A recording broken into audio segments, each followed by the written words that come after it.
Yuko, que merda está fazendo? Só é para aparecer nessa forma. Na quarta temporada, seu desgraçado, cabrone safado! Você enfiar esse Delfus no teu. Aí se você se encana, camarada. Sou eu, abestado! Quem és tu, seu crabá safado? Sou um roubador de cenas. Vim aqui pecar o Elia Cupo, para todos conseguirem assistir o final dessa quarta temporada. Isso é impossível!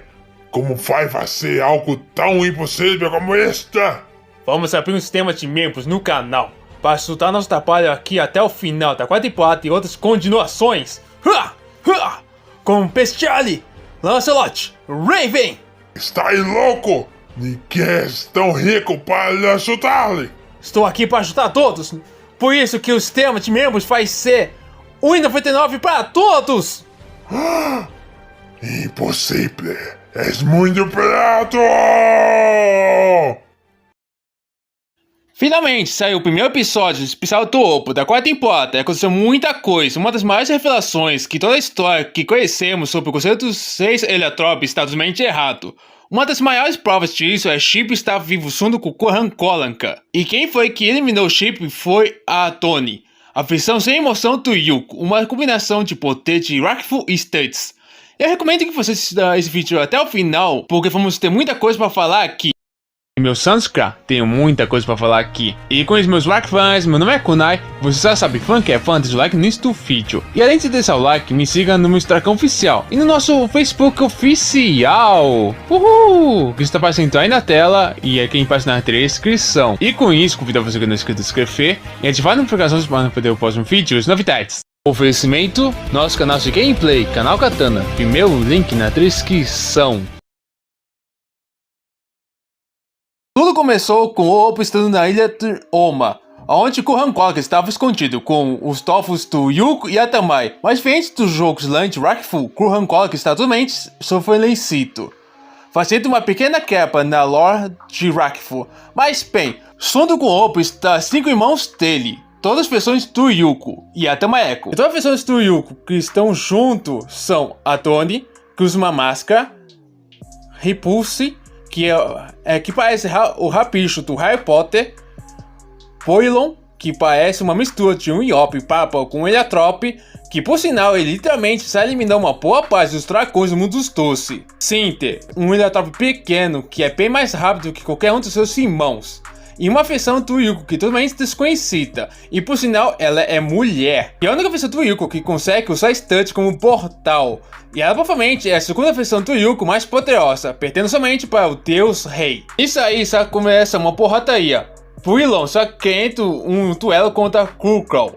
Ele sai no Suisum, mas pela caixa do estilo, Poilon acaba morrendo por causa de um dos seus chifres, feitos de Studs. Isso aí ganhamos uma informação que até nós não conhecíamos. Poucos heliotrópicos criados pelo Yuko sabem que Yuko é seu criador e seu deus. E pelo fim, somente os primeiros a ser criados lembram disso. Mas depois de um cante incrível sendo se luta, nós vemos que porque Chip é conhecido como o heliotrópico mais poderoso de todos os 6 heliotrópicos originais. Ele conseguiu fundir Studs em seu corpo para aumentar seus ataques físicos. E descobrimos que os heliotrópicos, quanto mais poderosos eles são, mais fácil é usar Rakfu e transformá-los em Studs. Também descobrimos que cada um que estava lá tinha um papel. Oppo, a norte, e Poilon seria quem lutaria na linha de frente, quando Atamaeko e Cinder seria um suporte.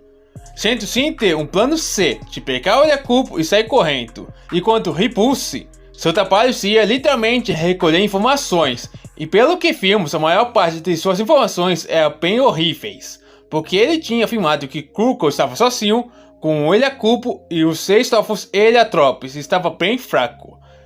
E aquele Heliotrópico misterioso é o plano de emergência para eliminar todos os problemas em um piscar de olhos. Bem, próximo do final, conseguimos ver o Oppo lutando contra Krukow na terra, no mar e até mesmo no espaço. Nisso aí, ser capaz de que já tinha falado uns anos atrás, que foi o Oppo que tirou a fissão de Krukow. Mas algo que nem eu tinha certeza é que a alma do Oppo foi levada para o Ilha Cubo, faz o seu corpo ficar totalmente vazio. Algo que fiquei bem chocado, que a dimensão dos esquisitos não foi criado através do Ilha Cubo, mas pelo uma das versões do Yuko. Ainda não tenho certeza quem foi, mas minha maior chute seria Deus Rei ou nossa Ilha Drop dos Studs. Espero que tenham gostado. Obrigado por assistir até aqui. A canal desliga. Até a próxima. Falou!